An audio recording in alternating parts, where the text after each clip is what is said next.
Все началось с мелочей, которые копятся, как пыль в углах, пока однажды не замечаешь, что дышать уже нечем. Чужой, слишком дорогой мужской парфюм на нашем диване. 2 бокала из-под вина в раковине, хотя моя жена Люба прекрасно знала, что я уже много лет не пью из-за таблеток от давления. И постельное белье, которое она вдруг стала менять 2 раза в неделю, по вторникам и четвергам, с какой-то пугающей обязательностью. Я гнал от себя дурные мысли, пока однажды соседка не остановила меня у подъезда с ехидной улыбкой. «Роман Михайлович, какой шикарный черный «Мерседес» стал парковаться у вашего дома, когда вас нет?» В этот момент я понял. 40-летний брак, вся моя жизнь трещит по швам, и мне, старому милиционеру, предстоит начать самое страшное расследование в своей карьере, в собственном доме. Чтобы вы поняли всю глубину этой пропасти, я должен рассказать, кем я был до этого дня. Меня зовут Роман Орлов, мне 68 лет, и я живу здесь, в Рязани. Я капитан полиции в отставке, но все еще работаю на полставки в отделе кадров нашего управления. История, которую я собираюсь рассказать, полностью изменила мою жизнь и, возможно, изменит и вашу, потому что никогда не знаешь, кто на самом деле находится рядом с тобой даже спустя целую жизнь. Я родился в Рязани в 1957 году. Я вырос, чувствуя пронизывающий зимний холод и лакомясь лучшими пирожками с капустой, которые пекла моя мама. Мое детство было простым, но мы никогда ни в чем не нуждались. Мой отец работал на железной дороге, и с самого детства я мечтал служить родине, носить форму, делать что-то важное. И я это сделал. Я поступил на службу в милицию в 18 лет в 1975 году и посвятил свою жизнь защите людей. Через 10 лет, в возрасте 28 лет, я встретил Любу на праздновании Дня города. Я влюбился в ее красоту, в ее мягкость, в ее улыбку. Мы поженились в следующем году и пошли по жизни вместе. Мы никогда не были богаты, это правда. Зарплата милиционера чудес не творит, но мы всегда жили достойно. Мы потихоньку построили свой дом. У нас родились 2 детей, которые уже выросли и живут далеко.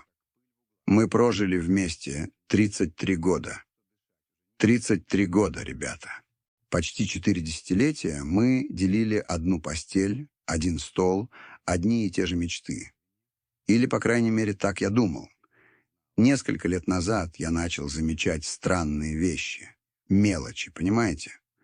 Детали, которые человек, всю жизнь проработавший в органах, учится не игнорировать. Чужой парфюм на диване, бокалы из-под вина в раковине. Когда я возвращался домой, хотя Люба знала, что я не пью из-за таблеток от давления. Люба, всегда уставшая, когда я возвращался с работы. Соседка, спросившая меня о черном «Мерседесе», который постоянно паркуется у нашего дома, и простыни, которые всегда были свежевыстиранными по вторникам и четвергам. Мое детство в Рязани было таким же, как у любого мальчишки из провинции в 60-е годы. Я родился в 1957-м и вырос, бегая по улочкам, купаясь в оке, играя в ножички с ребятами со двора. Мой отец, Михаил Орлов, был железнодорожником. Он работал на станции, соединявшей Рязань с Москвой и южными направлениями. По выходным он брал меня смотреть на прибывающие поезда, на эти мощные машины, которые привозили людей со всех концов страны. Моя мама, Людмила, пекла лучшие в нашем районе пирожки с картошкой и продавала их на рынке по воскресеньям. Я вырос на рассказах о Великой Отечественной войне, о подвигах наших солдат. Мой дед участвовал в битве под Москвой в 1941 и рассказывал мне о боях, которые проходили совсем недалеко от наших мест. Именно он научил меня рыбачить, когда мне было всего 7 лет. В 1964 году мы уходили рано утром, когда туман еще покрывал поля, и возвращались только тогда, когда солнце начинало садиться за горизонт. В школе я не был отличником, но старался. Помню, в 1967 году, когда мне было 10 лет, наша учительница повела нас смотреть первый цветной телевизор, установленный в городском доме культуры. Мы все стояли с открытыми ртами, глядя на этот ящик, показывающий яркие картинки. Это было целое событие для провинциального города в то время. Жизнь была простой, но в ней была своя прелесть. Запах свежеиспеченного хлеба, который мама пекла зимними утрами, чай из самовара, которым мы угощали соседей, партии в домино, которые длились весь вечер, когда шел дождь. По праздникам на 9 мая весь город преображался, и ветераны выходили на улицы в парадных кителях с орденами. Именно в этой атмосфере я и вырос, в уважении к традициям и дисциплине, которой научил меня отец. В 1972 году, в 15 лет, я уже знал, что хочу служить. Когда в 1973 году праздновали очередной юбилей Куликовской битвы, я с гордостью маршировал с флагом по улицам Рязани. Это поразило меня. Идея принадлежать к чему-то большему, защищать свою землю. В 1975-м, едва мне исполнилось 18, я поступил в школу милиции. Мама плакала в тот день, когда я уезжал в Москву на обучение, но отец был полон гордости. «Поезжай, сынок, покажи им, на что способен рязанский парень», — сказал он, крепко обняв меня, перед тем, как я сел в поезд. Обучение было тяжелым. Подъем в 5 утра, многокилометровые пробежки в полной выкладке, стрельбы, приемы самообороны, изучение законов. В первые месяцы я так уставал, что засыпал, едва коснувшись подушки, но постепенно втянулся. В 1976 году я вернулся в Рязань уже в звании сержанта и был направлен в патрульно-постовую службу. Мы патрулировали улицы города, боролись с хулиганством и мелкими кражами. Мой отец умер в 1979. Мне было 22 года. Сердечный приступ настиг его прямо на рабочем месте. Это был тяжелый удар. Мама осталась одна, и я, как единственный сын, разрывался между службой и заботой о ней. Это были трудные годы, но работа в милиции давала мне цель. В 1980-м, в 23 года, я получил звание старшего сержанта и начал выделяться на службе. 80-е принесли перемены и для страны, и для меня. С началом перестройки наша работа в органах тоже стала меняться. В 1983-м, в 26 лет, меня повысили до прапорщика после того, как я в одиночку задержал группу квартирных воров. Меня наградили медалью за отвагу, и моя фотография появилась в местной газете «Рязанские ведомости». Мама вырезала статью и вклеила ее в альбом, который она вела с моими достижениями. Именно в 1985-м, когда мне было 28, моя жизнь изменилась навсегда. Я только что получил очередное звание. Был субботний августовский вечер.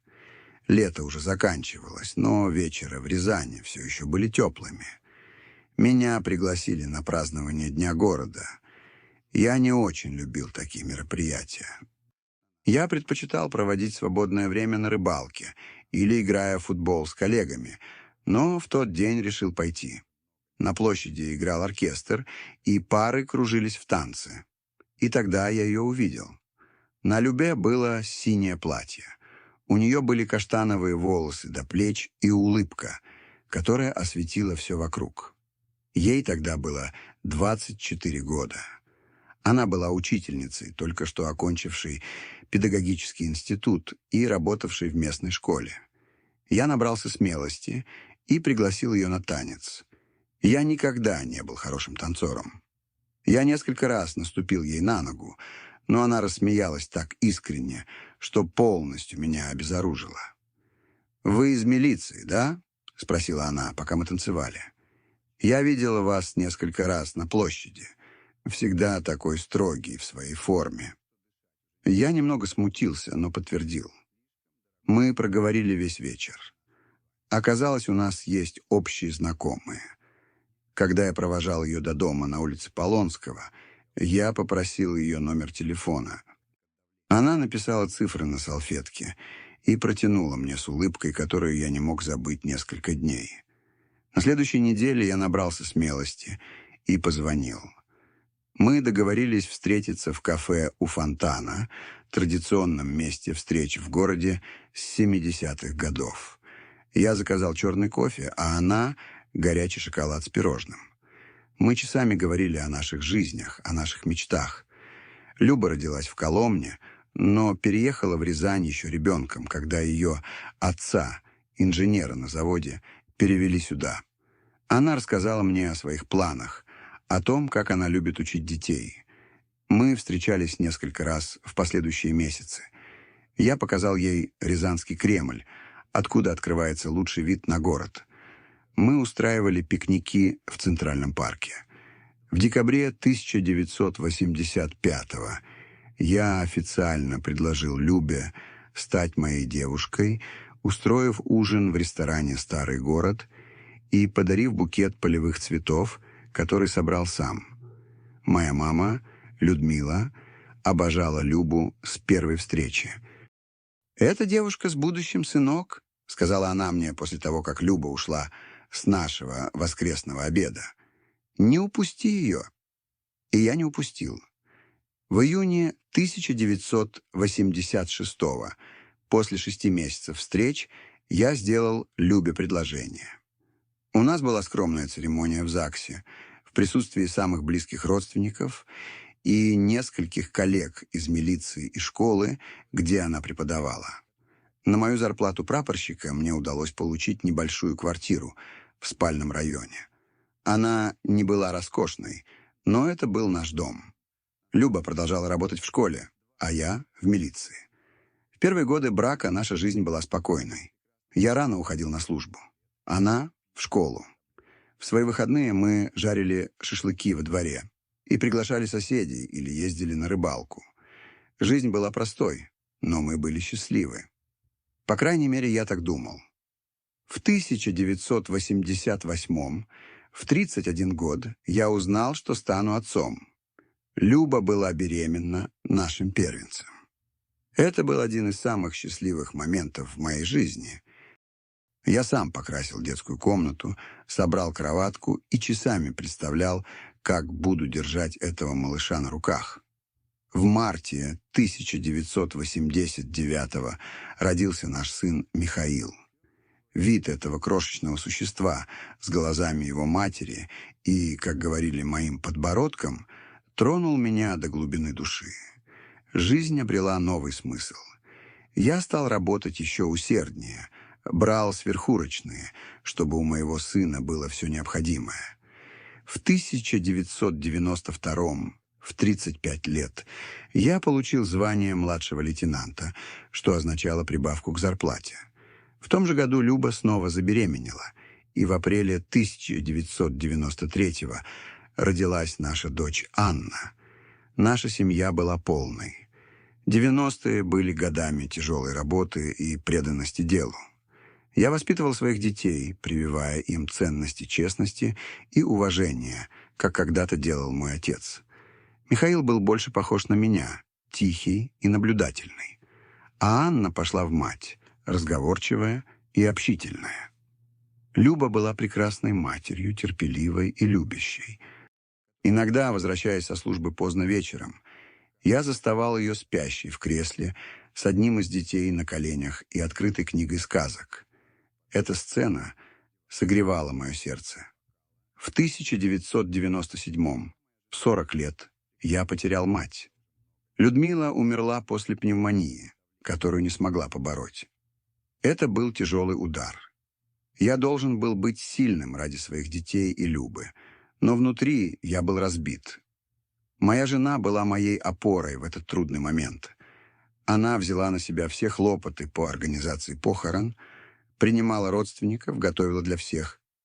Ночью, когда мы, наконец, остались одни, она обняла меня и позволила плакать на своем плече. «Все пройдет, Рома», — шептала она. «Я здесь, с тобой». Наступили 2000-е, а с ними и новые обязанности. В 2001 году, в 44 года, я был повышен до старшего лейтенанта. Церемония проходила в Главном управлении в Рязани в присутствии начальника УВД. Люба и дети были там, гордые. Михаил, которому было уже 12, проявлял интерес к военной карьере. Он всегда просил меня рассказать истории об операциях. Анна, в свои 8, была моей любимицей. Умная, не по годам, всегда с книгой под мышкой. Наша квартира уже стала тесной для семьи из 4 человек. Поэтому в 2003 году, в 46 лет, мне удалось получить ипотеку на дом побольше в районе Конищева. Это был старый дом, требующий ремонта, но с 3 комнатами и большим участком, где я посадил яблони, вишни и даже виноград. Любе нравилось, что у нее есть место, где можно принимать подруг-учительниц за чашкой чая с ее пирогами. Жизнь шла своим чередом. Я рано уезжал на службу. Люба — в школу, где она теперь была завучем. Михаил поступил в Рязанское гвардейское высшее воздушно-десантное командное училище в 2004 в 15 лет, осуществив свою и мою мечту. Было трудно отпускать парня, но мы знали, что это лучшее для его будущего. Анна осталась в Рязани, училась в гимназии, преуспевая в математике и литературе. В 2006 году, в 49 лет, я отметил 31 год службы в органах. Я получил медаль за выслугу лет. К тому времени я уже отвечал за координацию патрульной службы во всем регионе. Это была работа с большой ответственностью. Личный состав, графики дежурств, происшествия, отчеты. Я часто приходил домой измотанным, но довольным тем, что занимаюсь любимым делом. Люба всегда была моей тихой гаванью. После трудного дня она готовила жареную картошку с грибами, мое любимое блюдо, и садилась со мной на веранде пить чай, пока я выговаривался о проблемах дня.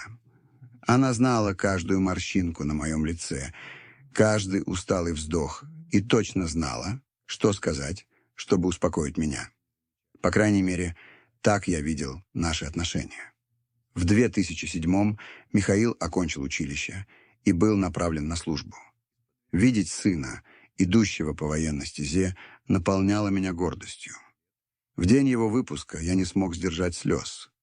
Люба сжала мою руку и улыбнулась, но я заметил что-то иное в ее взгляде, что-то, что в тот момент не смог расшифровать. Анна окончила школу в 2010-м, в 17 лет, как лучшая ученица класса. В отличие от брата, она хотела стать врачом. Она сдала экзамены в первый медицинский университет в Москве и поступила с 1-го раза. Я помню день, когда мы провожали ее на вокзале. Люба плакала всю дорогу домой. «Это нормально», — говорил я, пытаясь ее утешить. «Дети растут и начинают свою жизнь». Она лишь кивнула, глядя в окно машины. Наш дом опустел без детей. В 53 года, в 2010-м, я начал задумываться о пенсии. Я накопил достаточный стаж и мог бы уйти на пенсию в звании капитана, если бы прослужил еще несколько лет. Люба тоже говорила об уходе из школы. Она говорила, что устала от рутины, от бесконечных совещаний и трудных родителей. В 2012-м, в 55 лет, я получил звание капитана. Это было признание карьеры, посвященной общественной безопасности. Мы устроили праздник дома, чтобы отметить это. Шашлыки, салаты и то самое холодное пиво, которое мы пили только по особым случаям.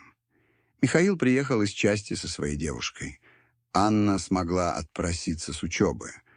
Это был один из последних моментов, когда мы все были вместе как семья. Я помню, что на том празднике появился мой друг из стрелкового клуба, Артур Соколов, чтобы поздравить меня. Он был успешным бизнесменом в городе, владельцем сети строительных магазинов. Он приехал на блестящем черном «Мерседесе» и привез в подарок дорогой коньяк. Люба приняла его с большой любезностью, возможно, даже слишком большой. В тот момент я не придал этому значения. Я подумал, что это просто вежливость с ее стороны. В 2015-м, в 58 лет, после 40 лет службы, я ушел в отставку из полиции в звании капитана. Прощальная церемония была трогательной, с речью начальника и памятным подарком. Люба была рядом со мной, элегантная, в красном платье. Наши дети не смогли приехать. Михаил был в командировке на Северном Кавказе, а Анна была на важной практике в больнице. Первые месяцы на пенсии были странными. После десятилетий, когда я просыпался в 5 утра, надевал форму и ехал на службу, я вдруг оказался без распорядка дня. Я стал больше заниматься садом на заднем дворе, чаще ездить на рыбалку, встречаться со старыми друзьями в кафе, чтобы поболтать.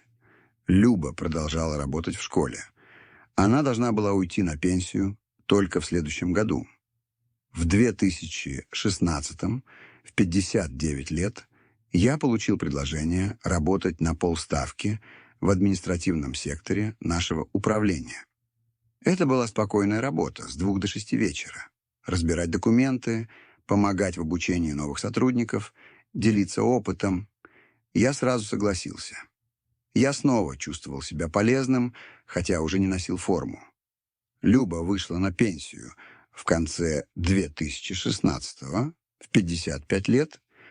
Я думал, что наконец-то у нас будет больше времени друг для друга, что мы совершим ту поездку на море, которую всегда откладывали, что будем чаще навещать наших детей. Но у жизни свои планы, отличные от наших. В 2017-м я заметил, что Люба изменилась. Стала более отстраненной, постоянно сидела в телефоне, часто уходила встречаться с подругами. Она стала больше следить за собой, купила новую одежду, сменила прическу. «Это просто такой период», — думал я. После стольких лет, отданных школе, она заслуживает немного позаботиться о себе. Но что-то было в ее глазах, какой-то особый блеск, когда она получала определенные сообщения, который должен был меня насторожить. Это было в середине 2018-го. Мне был 61 год, когда я начал замечать первые по-настоящему странные признаки. Люба стала более рассеянной, даже находясь дома. Она проводила часы в телефоне, всегда улыбаясь экрану, и когда я подходил, быстро блокировала его. «Это просто группа бывших коллег из школы», — говорила она. Но что-то в тоне ее голоса меня не убеждало. В то время мой распорядок дня был простым. Я просыпался рано по привычке, заваривал крепкий черный кофе, ухаживал за растениями во дворе, а потом в 2 часа дня шел на работу. Я возвращался в 6, ужинал с Любой, мы смотрели новости и ложились спать. Однажды, в сентябре 2018-го, я вернулся домой с работы раньше обычного. У меня разболелась спина, и я не мог сосредоточиться на документах. Войдя, я почувствовал сильный запах мужского парфюма на диване в гостиной. Это точно был не мой. Это был дорогой, импортный парфюм. Люба вышла из кухни, явно удивленная, увидев меня. «Рома, что случилось? Почему ты так рано дома?» — спросила она, нервно поправляя волосы. «Спина разболелась», — ответил я, оглядываясь. «У нас были гости?» «А, да. Роза заходила, рецепты приносила», — ответила она слишком быстро. Роза была ее давней коллегой. Я принял объяснение, но запах продолжал меня беспокоить. Это был не женский парфюм.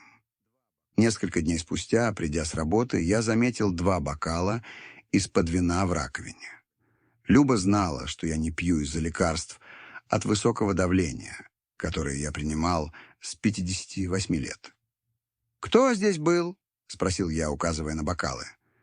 «Марта заходила в гости», — сказала она, имея в виду другую бывшую коллегу. «Мы выпили по бокалу вина, вспоминая старые времена». Я начал что-то подозревать, но мысленно ругал себя. «Ты становишься параноиком, Роман», — говорил я себе. «Люба, твоя спутница, более 30 лет, мать твоих детей». Но совпадения продолжали накапливаться. В феврале 2019-го я пошел за хлебом в булочную, как делал каждое утро. Марья Ивановна, соседка с 1-го этажа, известная сплетница, остановила меня у подъезда. «Роман Михайлович, какая красивая машина стала парковаться у вашего дома, когда вас нет? Черный Мерседес, да?» «Должно быть важные люди», — заметила она с ехидной улыбкой. У меня все похолодело внутри. Черный Мерседес. Образ Артура Соколова немедленно возник в моей голове. Он был единственным, кого я знал в Рязани, у кого была такая машина. Но почему он приезжал ко мне домой в мое отсутствие? «Должно быть, вы ошиблись, Марья Ивановна. Я не знаю никого с такой машиной», — ответил я, стараясь сохранять спокойствие. «О, но я не ошибаюсь. Каждый вторник и четверг около 3 часов дня он паркуется там. Уезжает только около 5 с небольшим», — настаивала она. Я вернулся домой ошеломленный. Вторник и четверг. Именно в эти дни Люба стирала постельное белье, именно в то время, когда я был на работе. Но я все еще отказывался верить в то, что казалось очевидным. Мне нужны были конкретные доказательства, прежде чем я мог бы ее в чем-то обвинить. Последующие недели я стал наблюдать за Любой внимательнее. Я заметил, что она особенно наряжалась по вторникам и четвергам и надевала то платье, которое я подарил ей на нашу годовщину свадьбы. Пользовалась более сильным парфюмом, тщательно красилась. Иду в клуб, встречаюсь с девочками на чай. Таково было ее оправдание. В марте 2019-го Люба начала жаловаться, что я прихожу с работы уставшим, что мы больше не гуляем вместе, как раньше. «Ты только и знаешь, что свою работу да рыбалку с друзьями», — говорила она. Но когда я предлагал пойти в кино или поужинать в ресторане, у нее всегда находилась отговорка. «У меня сегодня голова болит». «Ой, я обещала Ларисе зайти к ней». Подозрения накапливались, но я все еще не хотел верить. Как человек, который всю жизнь расследовал преступления, я отказывался проводить расследование в собственном доме. Любовь и уважение, которые я испытывал к Любе, мешали мне сделать что-то, что я считал недостойным, например, следить за ней или проверять ее телефон. Но жизнь заставляет нас смотреть правде в глаза, даже когда мы их закрываем. В мае 2019 года, в 62-м году, я повредил колено на рыбалке. Врач рекомендовал покой в течение 2 недель. Я сообщил на работу, что беру больничный. Я не сказал об этом Любе сразу, думая сделать ей сюрприз. Может быть, приготовить для нее особенный ужин, попытаться разжечь пламя наших отношений. В первый вторник моего больничного, 7 мая 2019 года, Люба, как обычно, нарядилась и сказала, что идет в клуб. Как только она вышла, я остался у окна и увидел то, что меня парализовало. Черный «Мерседес» припарковался на углу. Она быстро села в него, и машина уехала. Мой мир рухнул. Все подозрения, которые я пытался отрицать, подтвердились в тот момент. Но мне все еще нужна была абсолютная уверенность. Как полицейский, Я научился никогда не делать поспешных выводов. Я решил, что мне нужны неопровержимые доказательства, прежде чем я смогу с ней поговорить. День 7 мая 2019 года стал днем, когда моя жизнь начала рушиться. Увидев, как Люба садится в черный «Мерседес», я провел день в оцепенении, пытаясь найти альтернативные объяснения тому, что я видел. Может, это просто подруга на новой машине подвезла? Может, это такси, которое она вызвала? Но в глубине души я все знал. Когда она вернулась около 5:30 вечера, у нее было раскрасневшееся лицо и улыбка, которая исчезла, как только она увидела меня, сидящего в гостиной. «Рома, я думала, ты на работе», — воскликнула она, заметно нервничая. «Я на больничном, проблема с коленом», — ответил я, наблюдая за каждой ее реакцией. «О, боже мой, почему ты не предупредил? Я бы осталась дома, чтобы позаботиться о тебе», — сказала она, подходя, чтобы поцеловать меня в щеку. Мужской парфюм пропитал ее одежду. «Не хотел беспокоить, и, похоже, ты была занята», — заметил я, не в силах скрыть горечь в голосе. Люба сделала вид, что не заметила моего тона, и быстро сменила тему, говоря о подругах из клуба, о чае, который они пили, о сплетнях, которыми делились. Пока она говорила, я наблюдал за ее жестами, ее беспокойством, тем, как она избегала смотреть мне в глаза.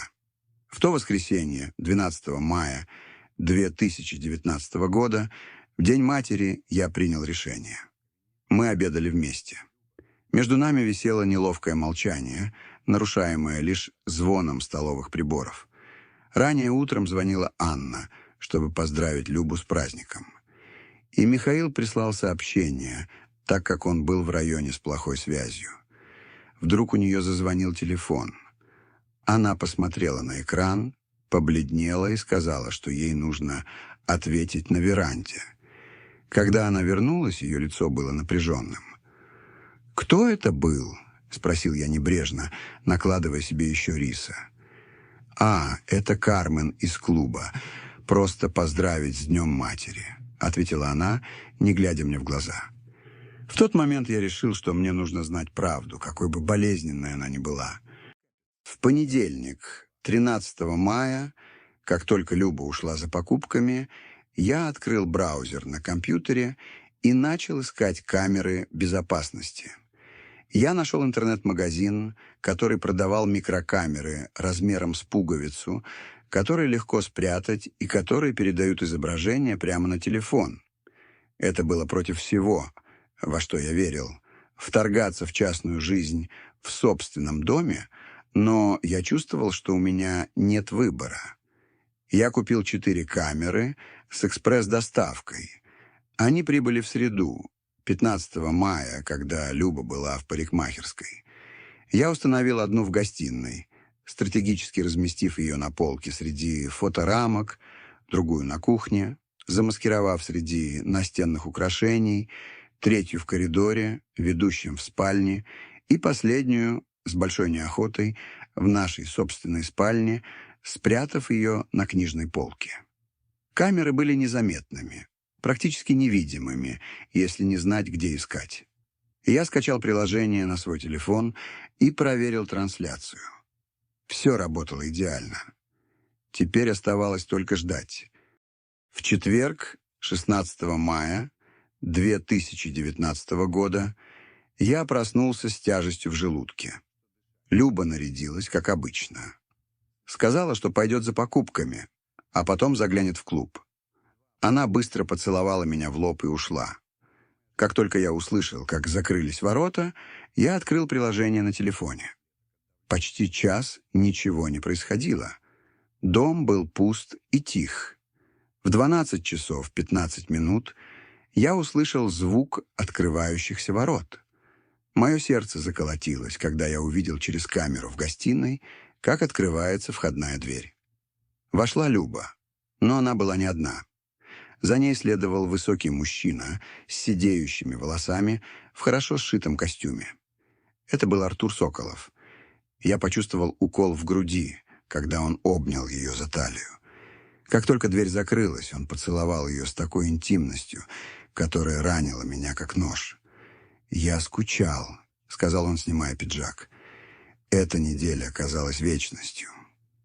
«Я тоже», — ответила Люба голосом, который я едва узнал, медовым и молодым.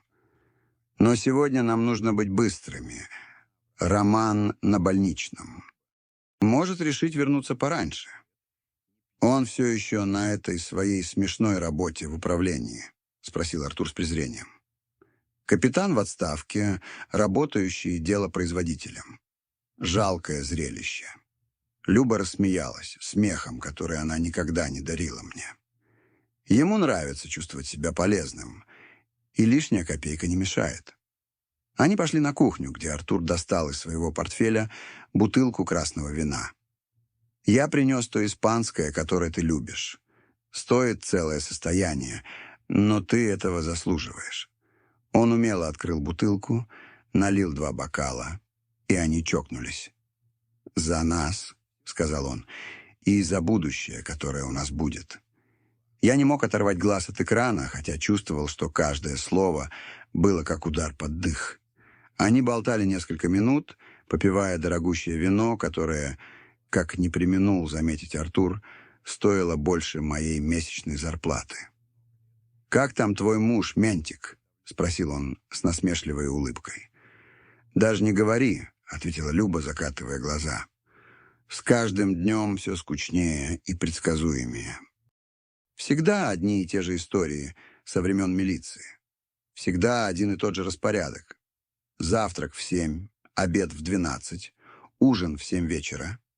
Это как жить со старинными часами». «Почему ты все еще с ним?» — спросил Артур, поглаживая ее руку. Люба пожала плечами. «Удобство, я думаю. И ведомственная поликлиника отличная. С моими проблемами с давлением. Я не могу без нее остаться». Эти слова ударили меня, как выстрел в упор. 40 лет брака свелись к удобству и медицинской страховке. 4 десятилетия совместной жизни, воспитание детей, строительство дома. И в итоге я был не более чем удобством. Они пошли по коридору в сторону спальни. Моя рука дрожала, когда я следил за изображением на телефоне. Артур обнял ее сзади, целуя в шею. 40 лет терпеть Ментика», — пробормотал он. «Ты заслуживаешь лучшего, моя любовь». «И что же будет лучше?» — спросила Люба, поворачиваясь к нему. «Я, конечно», — ответил Артур с высокомерием. «Когда он умрет, я женюсь на тебе. Тогда у тебя будет все, чего ты заслуживаешь. Мой дом в элитном поселке, заграничные поездки, драгоценности, брендовая одежда — все, что этот неудавшийся полицейский никогда не мог тебе дать». Люба улыбнулась улыбкой, в которой смешались меланхолия и амбиция. «Иногда я думаю, что потратила свою жизнь впустую, Артур. Я могла бы иметь так много, увидеть столько мест. Ты сделала неверный выбор, моя любовь, но еще есть время все исправить», — сказал он, уводя ее в спальню. То, что последовало, было последним унижением. На той самой кровати, где мы спали десятилетиями, где мы зачали наших детей, где мы делили мечты и кошмары, Люба и Артур занимались любовью. Я не смог смотреть больше нескольких секунд, прежде чем выключить приложение, чувствуя физическую и эмоциональную тошноту. Следующие часы я бродил по городу, ехал без цели, иногда останавливаясь, чтобы меня вырвало на обочине. Боль была неописуемой, смесь ярости, разочарования, стыда и глубокого-глубокого отчаяния. Когда мне, наконец, удалось успокоиться, я припарковался у смотровой площадки и стал смотреть на город вдалеке. Я думал о своих детях, которые были слишком далеко, чтобы стать свидетелями краха брака своих родителей. В 5:20 вечера я снова посмотрел на телефон. Через приложение я увидел, как Артур прощается с Любой у двери. Они снова были безупречно одеты, как будто ничего не произошло. Он поцеловал ее и ушел. Люба немедленно начала прибираться в доме, менять простыни, мыть бокалы, открывать окна, чтобы выветрить запах парфюма и секса. В 5:40 она взяла телефон и позвонила мне. Я дал ему прозвонить, не отвечая. Она настояла еще дважды, вероятно, обеспокоенная моим долгим отсутствием. На третий раз я ответил. «Привет, любимый», — сказала она сладким и обеспокоенным голосом. «Ты где?» «Скоро ужин». «Я тут решаю кое-какие дела», — ответил я сухо. «Не жди меня, я задержусь». «Все в порядке?» «У тебя странный голос», — спросила она с беспокойством, которое, как я теперь знал, было фальшивым. «Все в порядке. Просто мне нужно побыть одному», — ответил я и повесил трубку, прежде чем она успела сказать что-то еще. «Что мне теперь делать? Как мне посмотреть в глаза женщине, которая разбила мое сердце на куски после 4 десятилетий совместной жизни?» Ответ пришел ясно, как звездное небо той ночи. Я должен был встретиться с правдой лицом к лицу, какой бы болезненной она ни была. Я заслужил это после целой жизни честности и преданности. Я вернулся домой вскоре после 9 вечера того рокового 16 мая 2019 года. 40 лет брака вот-вот должны были рухнуть в одном разговоре. Когда я, наконец, вошел, Люба была в гостиной, ходила из стороны в сторону. Ее лицо выражало беспокойство, но теперь я знал, что это было лишь очередное представление. Она подбежала ко мне, как только увидела. «Рома, где ты был?» «Я волновалась», — воскликнула она, пытаясь обнять меня. Я отстранился от объятий, чего никогда не делал за все годы нашей совместной жизни. Ее растерянный взгляд почти заставил меня дрогнуть. Почти. «Нам нужно поговорить», — сказал я. Мой голос звучал странно спокойно, даже для меня самого. «Конечно, дорогой, что случилось?» — спросила она, указывая на диван. Тот самый диван, где несколько часов назад Артур Соколов оставил свой дорогой пиджак. «Нет, не здесь», — ответил я. «Пойдем на кухню». На кухне я сел за стол и положил перед собой свой телефон экраном вниз. Люба села напротив, явно обеспокоенная. «Люба, как давно это продолжается?» — спросил я, наконец, глядя ей прямо в глаза. «Как давно что, Рома?» — ответила она, нахмурившись с выражением замешательства, которое она, должно быть, много раз репетировала. «Ты и Артур Соколов. Как давно?» Ее лицо мгновенно побледнело. «Как ты узнал?» — пробормотала она наконец, ее голос был почти шепотом. «Это имеет значение. Ответь на мой вопрос. Как давно ты меня с ним обманываешь?» Люба опустила глаза. Ее пальцы нервно теребили обручальное кольцо. То самое кольцо, которое я надел на ее палец в 1986 году, когда обещал любить и уважать ее всю жизнь. Обещание, которое она, очевидно, не восприняла всерьез. 2 года, призналась она тихим голосом. Это началось в 2017-м, после того, как я вышла на пенсию. 2 года. 730 дней лжи, предательства, обмана. Пока я работал, заботился о доме, думал о нашем совместном будущем, она была в объятиях другого мужчины. «Почему?» — спросил я. Слово вырвалось, будто его вырвали у меня из горла. Люба, наконец, подняла глаза, и я увидел в них то, чего никогда раньше не замечал. Смесь обиды и сожаления. Не за то, что она сделала, а за то, что ее поймали. «Ты действительно хочешь знать, Рома? Ты действительно хочешь, чтобы я тебе сказала? Я хочу правды. После 40 лет это меньшее, что я заслуживаю». Она глубоко вздохнула. «Потому что я чувствовала себя невидимой, Рома. Потому что годами ты говорил только о полиции, о своих достижениях, о своих историях, которые я слышала 1000 раз.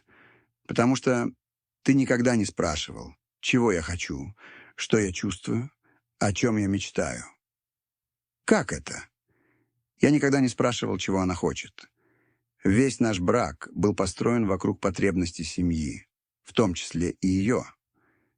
«Я всегда много работал, чтобы дать тебе и нашим детям все, что мог», — возразил я, чувствуя, как во мне растет возмущение. «Все, что ты мог», — подчеркнула она, сухой смешок сорвался с ее губ. «И то, что ты мог, было так мало, Рома. Простой дом в Рязани, отпуск в Анапе, отечественная машина, которую ты меняешь раз в 10 лет. У нас была достойная жизнь, Люба. Мы никогда не нуждались». «Достойная», — повторила она с презрением. «Я хотела больше, чем достойный, Рома. Я хотела жить, видеть мир, пробовать новое, чувствовать себя желанной, восхищенной. И Артур дает тебе все это», — заключил я, чувствуя горький вкус во рту. «Да», — признала она без обиняков. «Артур заставляет меня чувствовать себя живой. Он возит меня в Москву, в шикарные рестораны. Он дарит мне драгоценности, брендовую одежду. Он относится ко мне как к королеве, а не как к домохозяйке».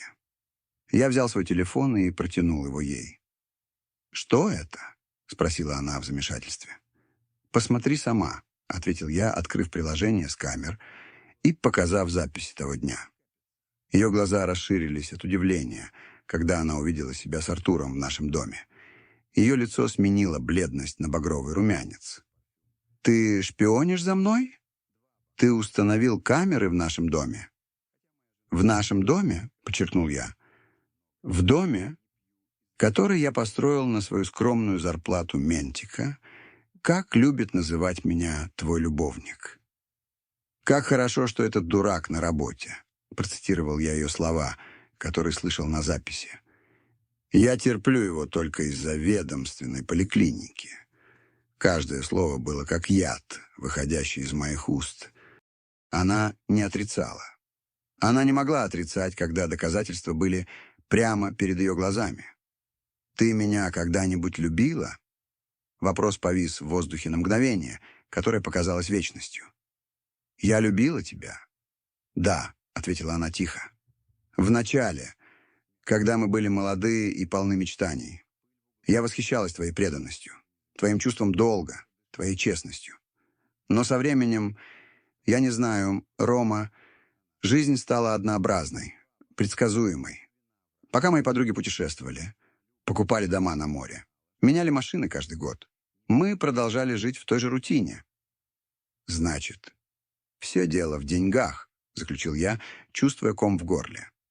40 лет брака выброшены на помойку из-за денег. «Это не только деньги», — попыталась возразить она. «Это внимание, забота, желание. Избавь меня от подробностей», — оборвал я ее, не в силах больше слушать. «Наш брак был мертв уже много лет». «Наш брак был жив для меня», — закричал я, ударив по столу с такой силой, что он задрожал. Это был первый раз за 40 лет, что я повысил на нее голос. «Я все еще любил тебя, Люба. Я все еще планировал наше будущее вместе. Я все еще мечтал увидеть наших внуков, путешествовать с тобой, когда я, наконец, полностью выйду на пенсию». Слезы текли по моему лицу. «Прости меня», — прошептала она. «Я никогда не хотела причинить тебе боль». «Ты не хотела причинить мне боль?» — повторил я недоверчиво. «Ты привела своего любовника в наш дом, в нашу постель. Вы смеялись надо мной, издевались над моей профессией, моей зарплатой, моей преданностью, и ты не хотела причинить мне боль?» «Что мы теперь будем делать?» — спросила она сквозь рыдание. Я посмотрел на женщину, с которой разделил почти всю свою взрослую жизнь, мать моих детей, человека, который, как я думал, будет моим спутником до конца, и почувствовал огромную пустоту, как будто все, что мы построили вместе, никогда не существовало на самом деле. «Больше нет никакого «мы», Люба», — ответил я со спокойствием, которое удивило меня самого. Ты сделала свой выбор, когда решила предать не только своего мужа, но и свои клятвы, свою семью, свои принципы. Нет, Люба, некоторые вещи, однажды сломанные, нельзя починить. Доверие — одна из них. Я встал из-за стола, чувствуя тяжесть каждого из своих 62 лет. «Я сегодня буду спать в гостевой комнате», — объявил я. «Завтра мы начнем обсуждать условия развода». «Развода», — повторила она, как будто это слово было на иностранном языке, который она не понимала. «Да, Люба. Развод. Конец 40-летнему браку, который, по-видимому, имел значение только для меня». Я вышел из кухни, не оглядываясь. На следующее утро, 17 мая 2019 года, я проснулся, чувствуя себя чужим в собственной коже, как будто вчерашний Роман умер ночью, и его место занял новый человек. Старше, уставший, более скептичный. «Я уезжаю из дома», — объявил я. «Я сегодня же найду себе квартиру. В этом доме слишком много воспоминаний, как хороших, так и плохих. Я не могу здесь больше жить». «Тебе не нужно уезжать», — слабо возразила она. «Я могу поехать к сестре в Москву, пока... Пока что, Люба? Пока Артур не пригласит тебя жить к нему? Пока вы не решите, останетесь ли вы вместе, теперь, когда вам больше не нужно прятаться». «И наши дети?» — спросила она дрожащим голосом. «Что мы им скажем?» «Правду», — ответил я просто. «Что после 40 лет мы решили пойти разными путями». В тот же день я снял небольшую квартиру в центре города, недалеко от управления. Я взял только самое необходимое: немного одежды, документы, фотографии детей. Я оставил мебель, бытовую технику, все, что мы покупали вместе на протяжении многих лет. Когда я выходил из дома с несколькими сумками, которые я собрал, Люба стояла у двери. Ее глаза были красными и опухшими от слез. «Прости меня, Рома», — попросила она еще раз. «Я никогда не хотела, чтобы все так закончилось». Я посмотрел на нее в последний раз как муж. «Вы сами выбрали свою бедность, любовь», — ответил я, намеренно используя официальное обращение вместо ласкового «ты». Бедность характера, бедность принципов, бедность верности. У меня может не быть денег, но у меня есть то, чего ни у вас, ни у Артура никогда не будет. Достоинство. С этими словами я сел в машину и уехал, оставив позади не только дом, где я прожил столько лет, но и жизнь, которую я думал, что у меня была. Прошло 6 лет с того мая 2019 года. Сегодня, в свои 68, я смотрю из окна своей маленькой квартиры в центре Рязани и вижу город, который я знаю всю свою жизнь, другими глазами. Я продолжаю работать на полставки в управлении. Работа помогает мне сохранять рассудок, дает цель, заполняет часы, которые иначе были бы поглощены болезненными воспоминаниями. Развод был оформлен в октябре 2019 года. Люба получила дом и половину наших сбережений. Я не стал бороться за большее. Деньги никогда не были для меня важны, а тот дом хранил воспоминания, которые я предпочитал забыть. Рассказать детям было самой трудной частью. В июне 2019-го, через месяц после расставания, Михаил смог взять отпуск и приехал в Рязань. Ему тогда было 30 лет. Он уже был капитаном, с той же дисциплинированной выправкой, которую унаследовал от меня. «Это она тебя предала, да, пап?» — спросил он прямо. Я не мог лгать своему сыну. Я кивнул, не в силах выразить словами то унижение, которое я испытал. «Я так и думал», — сказал он наконец. В последние разы, когда я приезжал домой, я замечал, что она какая-то другая, вечно в телефоне, вечно с отговорками, чтобы уйти. Анна узнала новость по телефону. Она много плакала. Когда она, наконец, смогла взять отпуск в июле 2019-го, она приехала прямо ко мне. «Почему, пап?» — спросила она сквозь слезы, обнимая меня. «Вы казались такими счастливыми вместе». «Иногда внешность обманчива, дочка», — ответил я. Анна провела несколько дней со мной, потом поехала навестить мать. Когда она вернулась, она была серьезной, задумчивой. «Она мне все рассказала», — сказала она, садясь рядом со мной. «Про Артура, про 2 года обмана». Меня удивило, что Люба была так честна. «Она сейчас живет с ним», — продолжила Анна, — «в его доме, в элитном поселке. Эта новость не должна была меня удивить, но я все равно почувствовал укол в груди.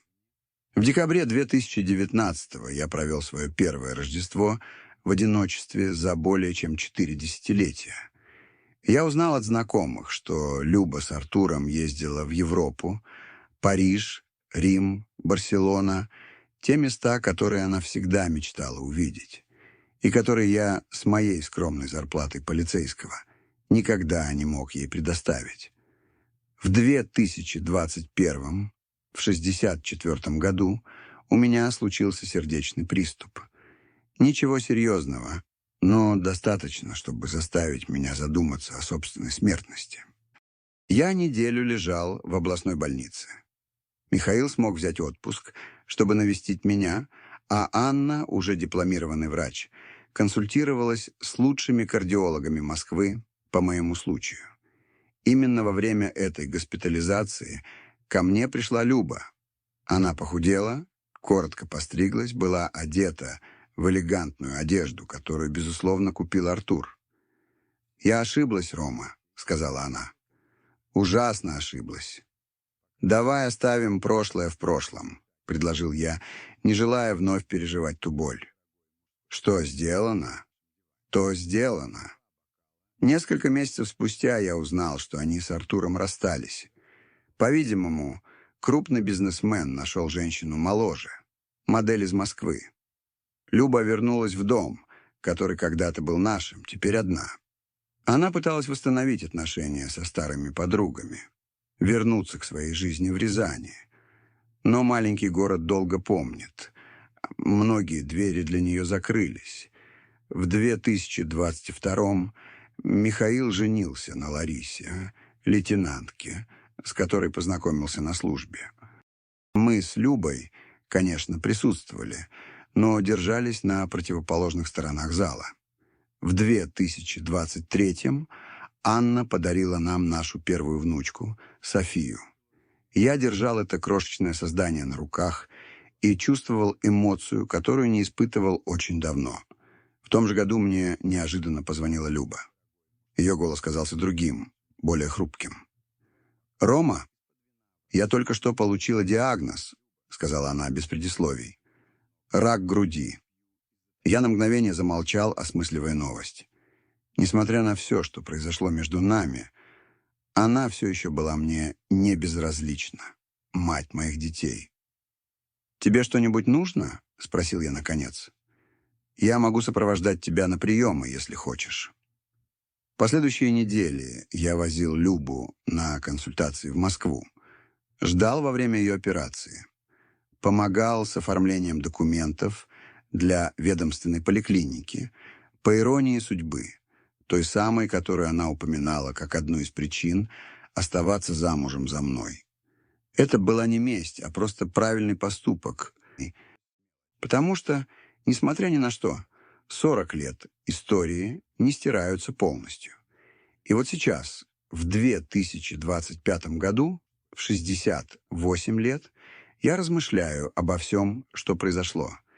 Я потерял 40-летний брак из-за предательства и жадности, но я не потерял свое достоинство, свой характер, свои принципы. Их у меня никто не отнимет.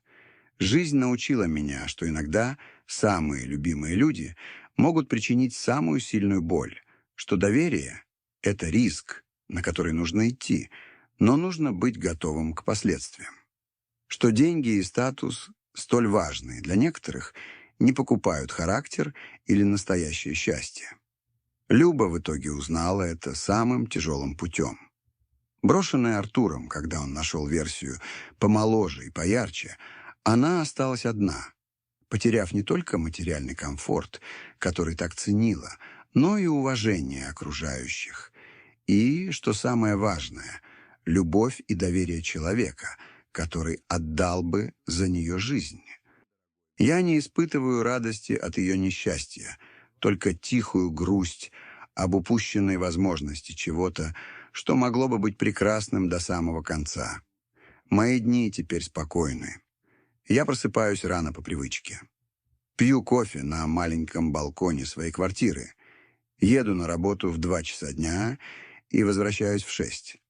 По выходным рыбачу с давними друзьями. Навещаю внучку, когда Анна приезжает в Рязань. Разговариваю с Михаилом по видеосвязи.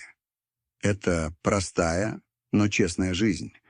Жизнь, которая, несмотря на шрамы, вызывает у меня гордость.